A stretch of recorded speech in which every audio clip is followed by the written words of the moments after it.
Поздрав до сите слушатели на ЕСИ Радио. Ние стигнавме до последната емисија оваа година, 19-та поред, почнавме на почетокот на август.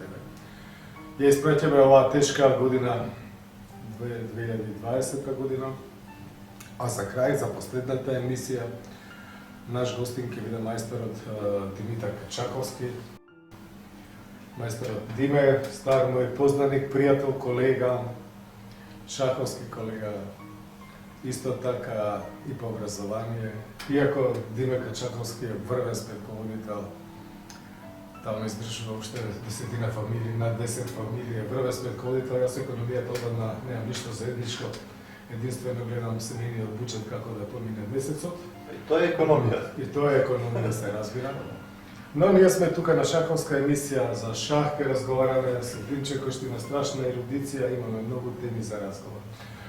Долго време сум мислел дека јас имам една од најдобрите библиотеки во Македонија, јас сум се гордел со нешто над 100 своји книги. Но кога разбрав колку Диме има шаховски книги дома и каква тој има библиотека, јас мислам дека сите јавни библиотеки практично во државата немаат заедно толку книги колку што има Диме Качаковски. Тоа ќе биде прво малку да позброиме колку ги имаш, Димче. Вака сега, кога пред 3 години ги броев, што е, веруете, барем во мојот случај многу обемна и тешка работа, стигнав до 18.000 книги, значи до бројот 18.000 и стигнав до 3.000 укоричени списанија, значи годишни списанија, што значи дека секој укоричен има обично 12 или некаде до 24 броеви во едно укоричување. Значи во тие 3.000 укоричени списанија, кои се од целиот, значи шаховски списанија од целиот свет, од Македонија до Нов Зеланд, значи преку се разбира најбројни се руските, од Chess Life, америчко списание, Chess исто беше британско списание и многу други, значи швајцари се Шах Цајтунг и многу слични, дори Chess in Африка и многу други списања, значи стигнав до бројка до 3000 укоричени годишњаци, да речеме, од списања околу 18.000 книги. После тоа, во овие 3 години, веројатно имам набавено уште околу, малку го намалив тоа темпо на собирање книги, веројатно имам набавено уште негде околу 500-600 книги и нормални списања кои редовно си доаѓаат. Тоа е мојата, значи, библиотека, што би се рекло во живот, значи во хартија, во книги, меѓутоа имам и на овој диск имам и 3 терабајти, значи електронска шаховска библиотека, која каде што насловите на книгите се подредени по азбучен ред на авторот. Па тука не знам дали постои воопшто некој списање или книга во светот што го немам, веројатно тој процент би бил многу мал, верувам дека имам барем 4-5 пати повеќе од колку што имам во книжна форма. И покрај тоа е веројатно најголемата библиотека на шаховски бази. Тоа се бази, да речем, национални бази, бази со партии од книги или книги кои се издадени во електронски формат, тоа во повеќе типови на електронски формат. Сите тие се уредно подредени и ја представуваат моментално едно од најмокните, верувам, библиотеки за шах во светот во електронска форма. Значи, покрај ова, знам дека во Европа, во Германија постои по Националната библиотека за историја, постојат исто голема колекција на шаховски книги, не знам точно колку, меѓутоа имам доста стари книги, поготово ме интересираат книгите, најстарите книги во Југославија. Исто имам и многу ретки книги.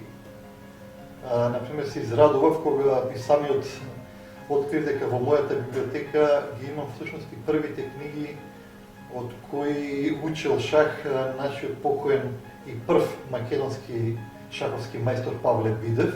Од колку се баш ме? Книгата е од 1924 година. Тој ги укоричил, тоа се 3 книги во една укоричени. Тоа се негови книги? Значи со подпис од Павле Бидев, тоа се германски книги. Павле Бидев, значи, со оглед на тоа дека студирал филологија, имал доста, мислам, го познавал германскиот јазик и мислам дека тоа му била една од големите предности по неговото учење шах во однос на другите шахисти. Кои биле вторите сега на тие книги кои што? Вака сега, значи он имал книгата од Зигберт Тараш, модерна шаховска партија, која испаднала неколку години пред тоа во Лајпциг во Германија, и мислам дека 1921. Во таа книга, значи, модерна теорија на шаховски отварања, Тараш дава преглед на сите шаховски отварања со примери. Таа книга подоцна била нападната од Арон Нимцович како кој пробивал некои нови сваќања, револуционерни сваќања за шахот, меѓутоа делата на Тараш биле основот кој учеле сите шахисти во почетокот на 20-тиот век. Покрај тие книги постои во неговата збирка исто книга од мечевите на Јехин Сојеве на српски јазик и книга со укоричено, значи во истиот комплет, книга од мечовите меѓу Штајниц и Цукерторт. Еден меч. Да. Мислам, тој ја коментира така, тој меч, Штајниц, тоа е практично првиот меч за титула. Тие се на српски јазик и се некоментирани. Најверојатно се делови од книга која била за сите мечеви од почнувајќи од Штајниц, мислам дека и од Морфи, значи веројатно била книгата, до тогашниот светски првак 24-та година е Капабланка, се уште светски шампион. Така да, значи, содржи историја на мечевите, односно некоментирани партии од сите овие мечеви за светски првак и неколку неофицијални мечеви пред официјалниот прв меч нели меѓу Штајниц и Цукерторт. Ја мислам дека 1886 е тој прв официјален меч, 2 години после смртта на Морфи. Да. Морфи 84-та умира, ониот почит не сака додека е Морфи многу болен на жив да играат меч за светски шампион, дури после смртта на Морфи, мислам дека 86-та кога се лажа. И нели Штајниц прво губи 3-0, ама после се прилагодува и победува. Убедливо. И тоа ќе биде голем удар за Цукерторт, од кој што никогаш не може да се опорави. И тоа е практично Цукерторт бил многу славолюбив човек, тој бил може да се каже дури претерано интелигентен, зборувал повеќе десетици јазици и то многу тешки јазици, значи индиски, колку што знам, непалски и некои такви јазици. Во основа бил учествувал во многу војни, имал го прошетал светот и бил и сметал дека имал огромно во шахот огромен тактички талент и бил самоуверен и сметал дека со Штајниц многу лесно ќе се справи. На почетокот на нечто тоа некако им успевало, меѓутоа Штајниц потоа успел да се прилагоди играта на противникот и со надмок на позициона игра, која во тоа време се уште не била развиена како покасно Штајниц, успел да го совлада Цукерторт, кој, иако и Штајниц бил во младите голем талент, сепак во тоа време Цукерторт на тактички план бил посилен по моје лично мислење, меѓутоа Штајниц сепак, мислам, базата на неговите партии лежала на позициона основа, слично како кај партиите на Морфи, и тоа било, мислам, причината за успехот и може би малку психологија сепак. Цукерторт многу тешко ги поднесол својата. Ужасно тешко, да. Инаку имал и лекарско образование и музичко образование. Цукерторт. Значи, сестрена личност, значи страшно и штета што не успелете со тие психички. Мислам, не е прв од шахистите кој имал психички проблеми, самиот Штајниц подоцна ќе заврши во болница како психички болесник, исто и Пол Морфи. Всушност има една мисла која многу ми се допадна, напишана од доктор Славко Петрович во книгата за Акива Рубинштейн, инаку моја прва шаховска книга, и Акива Рубинштейн е еден од моите шаховски идоли, може би најголем, каде што вели дека луѓето кои имаат талент, самиот талент ги тера да одат напред, да го остварат, да го искажат, меѓутоа многу пати средината им прави, самата околна средина им прави тешкоти за да го искаже својот талент и во тој судир меѓу желбата да се искаже внатрешното во себе, односно талентот на човекот и средината која многу пати не ги прифаќа, доаѓа до разни ситуации во кои луѓето доживуваат одредени трауми. Тоа не важи само за шахот, туку и за многу други гениалци, например еден австријски доктор кој пропагираше дека хигиената во болниците мора да биде задолжителна, на крајот на 19 век беше толку исмеван и критикуван што заврши во лудница, иако сите тие негови идеи кратко после тоа беа прифатени од општиот број на доктори во медицина. Добро, сега господина Рубинштейн, ако гледате Кива Рубинштейн и еден од моите умерени шахисти исто така, но јас сум читал книгата од Разуваев и Мурахвели. Да, да.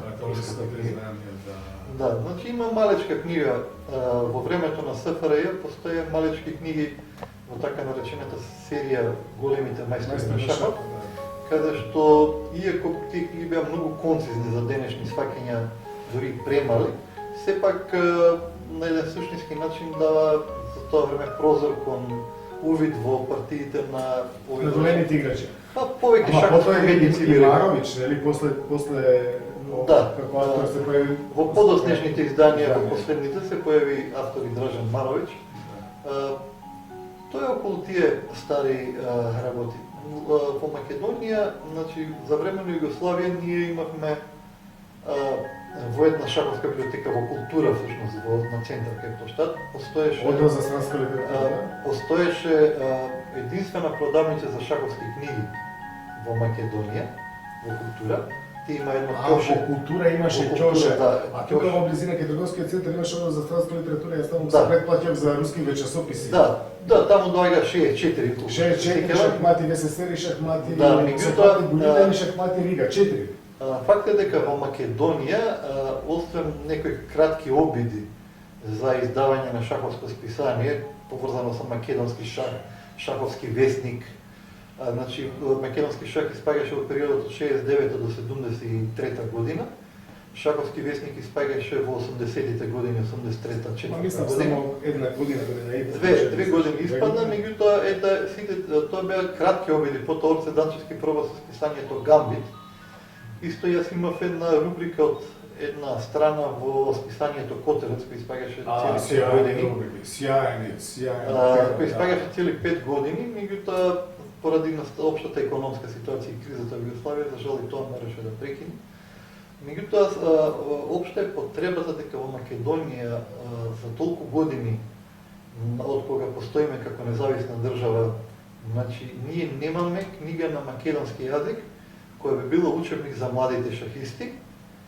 Постои одредени изданија, едно име во Прилеп, значи како да се учи шах и слично, меѓутоа сепак ни фалат посериозни изданија кои би биле шаховски учебници и пред себе били потпори на шаховските училишта кои веќе неколку постојат и активно работат во Македонија.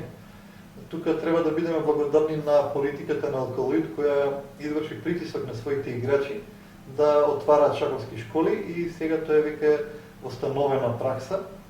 Тука не е само Алкалоид, и Гамбита Секо пред нив почна уште, значи...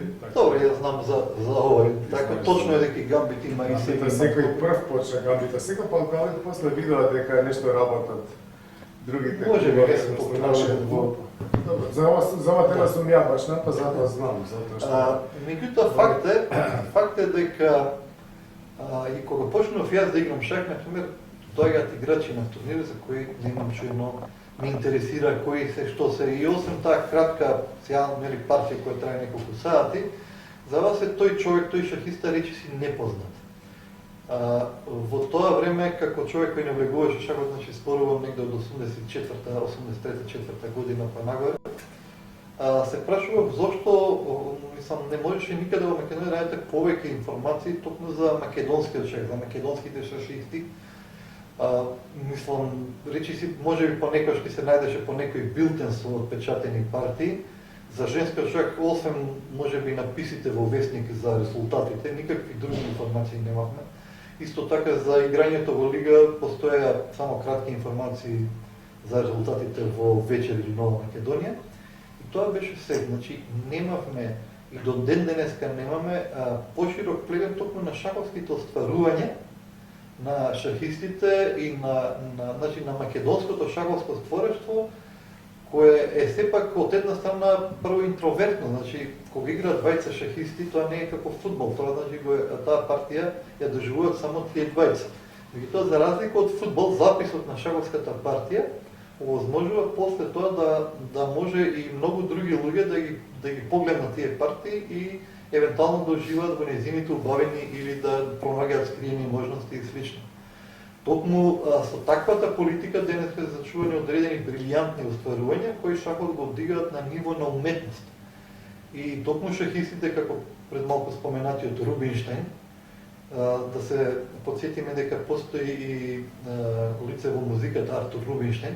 Да, имав јас паралелен коментар и кажав ја дека јас во животот многу сакам. Познам двајца Рубинштейн, Акиба Рубинштейн и Артур Рубинштейн, познатиот пианист, да. Да, и сакам да ви кажам, ако ги гледате, ги слушате делата на Артур Рубинштейн и ако ги гледате партиите на Акиба Рубинштейн, шахистот, вие всушност ќе најдете многу сличност во таа уметност. Значи, партиите на Акиба Рубинштейн се одликуваат со една хармоничност.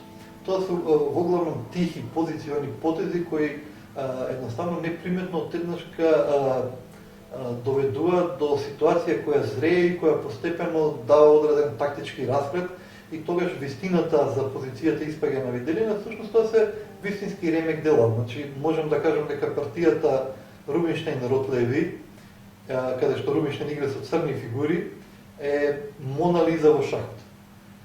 Значи, тоа е толку убава, прекрасна партија. Тука е таков убав судирот на вистинската логика со привидната логика. Имам прочитано во една книга за статистика дека привидната логика е всушност најголемата лага во универзумот, дека постои секогаш скриена логика која луѓето некојаш и знаат да ја занемарат, да не ја приметат. И токму скриената логика е она која го придвижува и космосот. Како што, например, се новите откритија, да речем, во квантната физика, која даваат сосема поинаква логика. Квантната логика е во моментов за човечката филозофија неразбирлива. Во квантната филозофија ние знаеме дека одредени работи се случуваат на одреден начин, но не знаеме зошто е тоа така. Например, во квантната логика еден предмет може да постои на повеќе места истовремено, што за денешната човечка обична логика е несфатливо, меѓутоа факт е дека е тоа веќе и експериментално докажано. Од друга страна, таа убавина на шахот ме натера да размислувам како да се заштити македонското шаховско створештво, како да се присобере она нешто што останало, не уништено од времето или од големата башка, како викам, гума за бришење на времето. Факт е дека во 1962 година, кога Шаховскиот сојуз и архивата на Шаховскиот сојуз на Македонија било сместена на плоштад на денешната улица Максим Горки, со поплавата е уништена голем дел од шаховската документација и шаховските партии до тој период, така да е нанесена непроценлива загуба од аспект на сочувување на македонското шаховско створештво во годините до 1962 година. Таа тешка задача се обидов да ја исполнам само на еден начин, значи слично како што браќата Миладиновци и многу други собирачи на народни песни и умотворби се движеле по македонските куќи, разговарале со одредени жители на Македонија со цел да ги сочуваат народните песни од заборав. И резултат на тој е зборникот на изведен во Загреб на Јосип Јуреј, преку бископот Јосип Јуреј Штосмер. На сличен начин е потребно макотрпна работа да се соберат шаховските партии од разните заборавени тетрадки по подрумите на одредени луѓе, од фамилиите на починати шахисти, значи да се собере сето она што останало, затоа што тоа има сепак една голема вредност за историјата на шахот во Македонија и како дел од општото, да речам, уметничко и креативно творештво на македонскиот народ и на македонскиот граѓани. Се разбира, почнав за срека, за разлика од македонската журналистика, која воопшто не е дигитализирана, и би сакал да упатам апел доколку некој од надлежните слуша да сватат значењето на потребата од итна дигитализација на македонската периодика, на најважните македонски, во кој смисол многу заостануваме не само за европскиот проект за дигитализација, така наречениот проект Европеана, туку воопшто заостануваме и за сите балкански држави. Например, за Србија, која речиси 90 и нешто посто од својата периодика има дигитализирано. Токму дигитализацијата на српскиот весник, во тоа време југословенскиот весник Политика, ми овозможи преку интернет да дојдам до списанијата на Политика во периодот од почетокот од 1920 и нека година до 1941 година, каде најдов и многу непроценливи податоци за развојот на шахот во Македонија во тоа време. Во тоа време секако Македонија се викала Вардарска бановина. Таа Вардарска бановина покрај Македонија го факала и дел од Србија, значи. Од Политика, читајќи ги внимателно и сечоците, значи тоа е огромен труд да се пролистаат илјадници броеви на Политика со цел да се најде некој пасос во шаховската рубрика која во тоа време ја уредувал познатиот шаховски новинар и публицист Озаре Неделјковиќ и еден од првите шаховски мајстори во Кралевина Југославија. И таму најдовме многу интересни податоци. Во неколкуте напишани книги во последните 20 години за историјата на шахот во Македонија, тука пред се мислам на прекрасната книга за развојот на шахот во Куманово и постои исто така книга од професор Караджовска за развојот на шахот во Прилеп. Се споменува и се цитира книгата на Озаре Неделјковиќ, која испаднала во 1939 година, каде тој ги евидентира сите шаховски клубови на територијата на Кралевина Југославија. И тука се спомнува Скопскиот и Кумановскиот шаховски клуб, се спомнува Гевгелискиот клуб и уште некои помали клубови, и се дава информација дека всушност најстар клуб во Македонија е клубот во Куманово од 1933 година, основање, а дека кај Скопскиот клуб постои информација дека бил обновен 35 година. И тоа се податоци кои се споменуваат и во книгата за Кумановскиот шах, меѓутоа и некако неофицијално стои како почеток на историја на шахот, на организиран шах во Македонија. Меѓутоа, проучувајќи ги внимателно богатиот историски материјал кој го дава весникот Политика, но и други весници, например весникот Правда, кој испаѓал исто во Белград, дојдат до податоци дека всушност шахот во Македонија е многу постар. Исто така на интернет најдов еден податок со проучување на филмското наследство од камерата на Милтон Манаки. Е пронајдена слика од 1924 година од Битола, каде што е прикажан шах со живи фигури во Битола.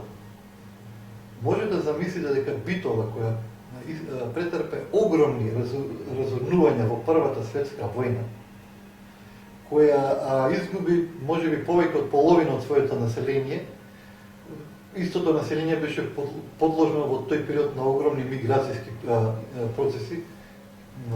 Во тоа време, значи, Битола го сочувала својот дух и успеала да организира едно такво уметничко дело како што е шахот со живи фигури, верувам дека едно од најстарите и на Балкан. Покрај овој настан во Битола, кој датира, рековме, што од 1924 година, во 1925 година најдовме податок дека се организирал шаховски клуб во Тито Велес. Во тоа време тој бил организиран од воените кругови во Велес, меѓутоа пристап имале и граѓаните на Велес.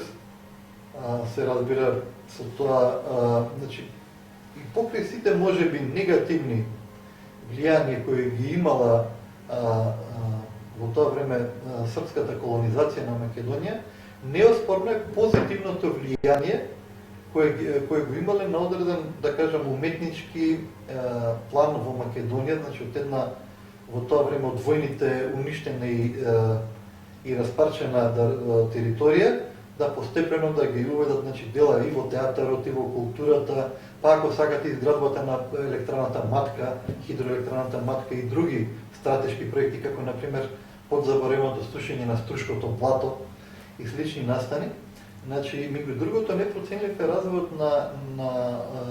и влијањето на југословенската, но пред се на српската интелигенција во развојот на шахот во Македонија.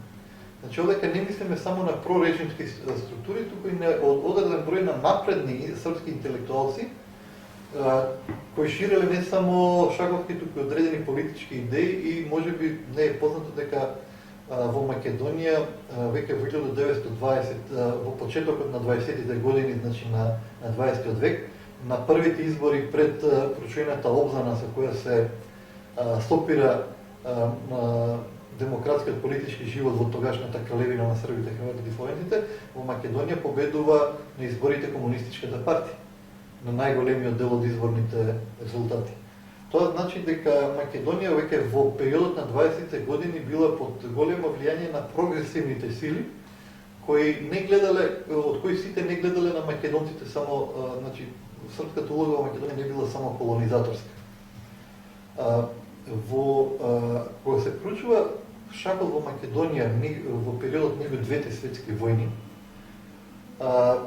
неспорна е улогата на неколку руски емигранти кои по Октомвриската револуција прво дошле во Белград и во Србија, а после оттаму со довршување на своите студии слично дошле во Македонија. Сакам да спомнам двајца од нив, значи едниот е Ѓорги Пољаков, а другиот е Симеон Мартиновски. Ѓорги Пољаков бил електроинженер, додека Симеон Мартиновски бил професор по математика, физика, астрономија и слични предмети. Овие двајца луѓе дале несомнен допринос на развојот на шахот во Скопје, па и не само во Скопје, значи во други градови, значи тие не се например во Битола и слично. И најдени се податоци дека веќе Скопскиот шаховски клуб, значи не само што во 35-та бил обновен, туку имаме податоци за негова активност во 29-та година. Значи не го знаеме точниот момент на отпочнување на активноста на Скопскиот шаховски клуб, меѓутоа факт е дека со доаѓањето на професорот Симеон Мартиновски во Скопје започнала жива активност во Скопскиот шаховски клуб. А тој дошол некаде во периодот меѓу 25-та до 28 година. По основањето на клубот во почетокот на 30-тите години во Скопје доаѓа, како што реков, електроинженерот Ѓорги Пољаков, кој бил високо образована личност и почитувана во сите пред се во стопанските кругови и влијателен човек во Македонија. Под негово влијание клубот во Скопје, значи, ја зголемил многу својата активност. Се организирале редовни турнири меѓу играчите, потоа се организирани многу пропагандни активности за ширење на шахот пред се во Скопје, но и во Македонија. Несомнен успех и токму поради влијанието на големите врски кои постоеле на Ѓорги Пољаков со белградските шахисти и со Шаховскиот сојуз на тогашна Југославија, во 1936 година, по повод второто гостување на Александар Алехин во Југославија, тој веднаш по гостувањето во Белград, програмата била изменета и токму под директно влијание на инженерот Ѓорги Пољаков, тој 1936 година Алехин, придружуван од својата сопруга, доаѓа во Скопје, каде што бил на железничката станица пречекан од маса на одушевени шахисти и исто така од организаторот Ѓорги Пољаков и од Мартиновски, и од професорот Мартиновски. По доаѓањето на Скопје, наредниот ден, значи во 1936 година во текот на летото, наредниот ден тој одржал симултанка во офицерскиот дом во Скопје, и покрај тоа што одиграл неколку реми партии, тој изгубил и 2 партии од скопските шахисти. Што значи дека во Скопскиот шаховски клуб бил пружен силен отпор, многу посилен отколку што тој очекувал. Овој несомнен успех на инженерот Пољаков да го донесе светскиот правак во Скопје силно влијал на пропагандата на шахот во Скопје и како резултат на таа зголемена активност Шаховскиот сојуз на тогашна кралевина Југославија му е доделил на Скопје улогата да биде домаќин на првото големо првенство во Македонија во 1937 година, кој исто така се одржало во Скопје. Тоа бил националниот аматерски турнир, кој бил нешто како аматерско првенство на Југославија. Во тоа време едно од најсилните, значи посилни биле само националните мајсторски турнири. Меѓутоа, со оглед на тоа дека Кралевина Југославија немала доволно мајстори, тоа секогаш биле меѓународни турнири. Значи од домашните турнири во кои учествувале играчи од Југославија, националните аматерски турнири биле најсилните првенства на кои играле Југославија, една смотра пред се на младите шахисти во тоа време, на големите надежи. На еден таков турнир во Загреб, например, се прочу тогашниот 16-годишник Светозар Глигорич, додека силна била желбата на македонските шахисти да учествуваат на тој турнир, меѓутоа по отказот на еден од шахистите, представник од Македонија всушност бил само Павле Бидев и секако Георги Полјаков. Павле Бидев, кој е инаку по мајка роден родом од Царево, село денешно Делчево, додека по татко му било Пријеполе, тој учествува на овој турнир со несломнена желба да биде прв. За жал, како што тоа често знае да биде во шахот, успел да биде само да биде во врвот, меѓутоа првото место му припаѓа на играч во Словенија, на Антон Преинфал во Словенија, додека Бидев го завзема местото во горниот дел на табелата во самиот врв. Тој е всушност понашто интересно дека всушност настапот на ваков силен турнир е всушност првиот шаховски настап на Павле Бидев, кој дотогаш играл само дописен шах на разни првенства кои ги организирал Шаховскиот сојуз за дописен шах на тогашна Кралевина Југославија, и дека всушност овој престижен турнир бил токму првиот настап на Бидев и можеби исто тоа еден од причините што не успел да биде прв. Диме, не сакам воопшто да те прекинам цело време, затоа што ова е толку возбудливо, толку интересно, толку значајно. Некои работи прв пат и јас ги слушам, верувам дека на слушателите и на гледачите на Македонската република на љубители на шахот, ова ќе биде многу интересно, затоа што ова ќе биде практично дигитален ваш запис за шаховскиот природбеник, како што си ти. Нели преска ги спомна браќата Миладиновци, Жизивов, Цепеков, што знам, што се бирали, ти ќе ја собереш сега, ќе ја прибереш целата шаховска активност што е знаена, а во твојот случај и незнаена, би рекол, затоа што никој, ова ти што го кажуваш сега, не го знае. Јас многу работи, а имам доста слушнато за шахот, доста работи за шахот во Македонија знам, прв пат ти слушам. Затоа нема да те прекинувам. Значи, Павле Бидев исто е феномен, нели? Музиколог, јазичар, професор, наставник, се, првиот шаховски мајстор и воопшто. Јас сум коментирал еднаш на телевизија негова партија Едвај Најдов, нешто некаква партија, но баш би сакал еве и за него да кажеме и за тие воени години. Да, Павле Бидев во своите мемуари во книгата Шахот символ на космосот. Книгата Шахот символ на космосот се објави 1972 година за време на трајањето на Шаховската олимпијада во Скопје, значи еден од најголемите настани кои градот Скопје го организирал во областа на шахот, кој имаше и силен пропаганден карактер во Македонија. Шахот символ на космосот долги години седеше во мојата библиотека како непрочитана книга, затоа што сметав дека е многу сложена, таа беше исполнета со разни хиероглифи, магиски знаци и слично. Меѓутоа, пред известно време седнав сериозно да ја препрочитам и со таков еден повторен вложен труд успеав да ја разберам целата поента всушност на авторот Павле Бидев. Павле Бидев со идејата да ги открива почетоците на шахот почнал да се занимава уште во своите најрани години. Значи, веќе во 20-тите години кога тој го научува шахот, тој веќе почнал да размислува за неговите почетоци. И тоа била обсесија која му била всушност и поважна од самото играње шах. Значи, неговиот такмичарскиот дел од шахот тој повеќе го применувал како една своја општествена обврска.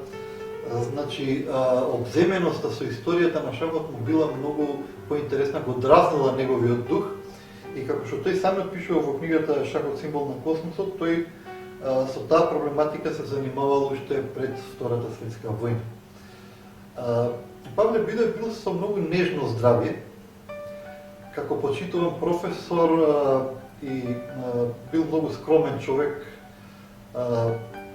Во Скопскиот шаховски клуб бил многу почитуван, иако на првенствата на Скопскиот шаховски клуб не учествувал, затоа што тој официјално бил сепак граѓанин на Делчево, меѓутоа бил почитуван од сите скопски шахисти. Така, еден од најсилното првенство кој го организирало Скопскиот шаховски клуб за првенство на Скопје се организирало во 1941 година, меѓутоа полуфиналињата за тоа првенство се организирали уште во една година порано, уште во 1940 во есента, значи 40 година. Имало две полуфиналиња. Турнирот бил многу добро организиран, постоеле демонстрациони табли, демонстратори кои на публиката, која била многу бројна, ги покажувале и објаснувале потезите на играчите. Истиот, значи, се протегнал, полуфиналињата се протекнале во месеците октомври, ноември и декември. Веќе во јануари, во втората половина на јануари 1941 година и во месецот февруари започнало финалето на шаховското првенство на Македонија. Во тоа време во Скопје живеел исто така во краток период идниот српски велемајстор, се ми избега подмисла. Добро, ќе се вратиме на него. Српски велемајстор? Да, играл Петар Смедеревац. Петар Смедеревац, не го велемајстор. Добро, стигнал можеби до многу силен играч. Силен интернационален мајстор. Меѓутоа, Петар Смедеревац заедно со Ѓорги Полјаков го напуштаат првенството после одиграни 4 кола, значи во 1941 година. Најверојатно, како членови веројатно или симпатизери на Комунистичката партија, учествувале во припрема на познатите настани во Белград околу мартовските демонстрации со кои се прекина пактот кој власта на Цветковиќ и Мачек го склучи со Хитлерова Германија. Значи на 25 март, да ги потсетам слушателите, тогашната кралевина Југославија склучи пакт со кој се приклучи на коалицијата на Хитлер. Веќе 2 дена подоцна со скриена поддршка и на кралот на Југославија, но крал Петар, но и со поддршка на Комунистичката партија на Југославија, се организира силни демонстрации и пактот со Германија беше прекинат. Токму затоа, веројатно, ова се причините поради која овие два силни играчи имаат 3 поени од 4 партии, значи имаат многу силен старт и веројатно ќе биле во самиот врв на првенството. И првенството продолжува без нив двајца. Од 16 играчи се намалува на 14 бројот на учесниците. На крај победува еден познат играч, Душан Вучковик. Душан Вучковик бил скромен играч, позиционист и тактичар. Тој ова му бил прв триумф на првенството, меѓутоа да земеме во обзир дека всушност најсилните македонски играчи во тоа време, мислам на територијата на Скопје, Бидев не учествувал, исто така рековме дека турнирот го напуштиле Полјаков и Петар Смедеревац. Така да сепак неспорна е заслугата на Вучковиќ на ова првенство, затоа што и без учеството на овие најсилни играчи било сепак многу силно првенство. Тој на односот на силите може да се види и од редовните месечни брзопотезни првенства, до чии табели тој се играл еднаш месечно во просториите на офицерскиот дом или во просториите на Скопскиот шаховски клуб. Кој што исчезна за време на земјотресот, не? Да, офицерскиот дом и тоа е сега повторно ќе се гради. И може да се види дека тој секогаш бил во врвот на табелата, меѓутоа другите играчи како Полјаков и Бидев секогаш биле пред него. Значи тој бил на некој начин трета виолина во Скопскиот шаховски клуб. Со овој турнир, значи, шаховскиот клуб покажува дека во самото вечерие на Втората светска војна тој израснал во силен центар на шаховските активности во Македонија и за жал војната го нагло го прекинала неговиот раст и воопшто самиот клуб со тоа престанува да постои. Меѓутоа, не би било убаво да не ги спомнеме активностите во другите македонски градови, затоа што шахот бил, значи, популарен и во градовите како Битола. Исто така знаел, например, Полјаков да гостува во Битола, исто професорот Симон Мартиновски знаел да гостува во Битола. И во други градови од Македонија, значи, тој полека се ширил. Најчесто се играл, например, во Прилеп и во Битола, пред се во Прилеп се играл по берберници, се играл во Битола била значена улогата на Битолската јавна библиотека, која во себе ги собирала напредните граѓани на Битола, значи, кои не биле само шахисти, но биле воопшто прогресивни млади луѓе кои размислувале за носители на прогресот и на општествениот и на политичкиот живот. Значи сите тие лица после Втората светска војна углавном се на значени функции. Па и самиот Ѓорги Полјаков е со решение на службен весник од 1946 година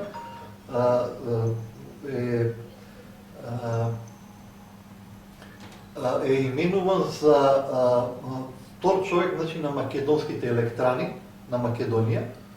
Значи неговата стручност, значи тој не бил само шахист, тој бил одличен технички стручник, значи македонската влада го именува како прв асистент на председателот на системот на македонски електрани во Македонија. Исто така професорот Симен Мартиновски во меѓувреме добива син кој после Втората светска војна исто ќе биде првак на Македонија во 1950 година. Тој е неговиот син Евген Мартиновски. Јас за ова, значи, заборав да спомнам, јас за ова припремам книга која ќе се вика Македонски шаховски времеплов и првиот том е посветен токму на периодот од Првата светска војна до крајот на Втората светска војна и можеби некои од првите првенства по војни. Мислам дека ова е добра поента да завршиме ова емисија и практично и ова година да завршуваме со... Пред да завршиш би сакал уште да спомнам дека како виден професор на Универзитетот во Скопје, во тоа време единствениот шаховски мајстор Павле Бидев беше поканет да учествува на шампионатот на Бугарија и тој учествуваше на шампионатот на Бугарија во 42 и 43 година. Во 42 година тој завршува на второто место. За жал, јас сакав лично да го посетам университетската библиотека во Бугарија за да дојдам на повеќе податоци. Имаме одредени партии се сочувани од тој шампионат. Значи Павле Бидев играл многу силно на шампионатот на Бугарија. Меѓутоа имали шанси за прво место и можеби со повеќе детали да го осветиме овој настан, ќе ни биде потребно, значи, со работка со дигитални библиотеки с кои ја пратат периодиката која во тоа време го осветлувала овој настан. 43 година Павле Бидев е веќе на 4-5 место, меѓутоа 42 за влакно фалело да биде прв. Тоа е оно уште што би сакал да спомнам за шахот во Македонија до крајот на Втората светска војна. Мислам, за шахот во ослободена Македонија би било добро да се спомне во некој друг период, во некој друга емисија. Тоа веднаш ќе најавам сега и во следната емисија. Ние првата емисија во новата година ќе започнеме со уште една легенда на македонскиот шах, со мајсторот Ристо Кизов, со кој што веќе имаме договорено средба, а веднаш потоа продолжуваме со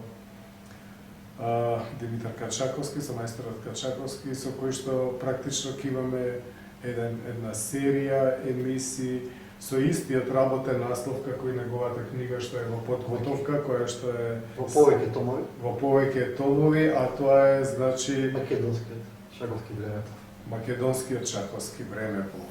Продолжуваме во новата година по Втората светска војна. Да. Што се случува? И Ма македонски има многу интересни настани. Останав ја без текст. Ретко сум без текст, ова без текст. Пријатно, почитани гледачи, среќна нова година, имајте добро здравје, добро расположение, играјте шах, сакајте шах и бидете со нас и во новата 21 година.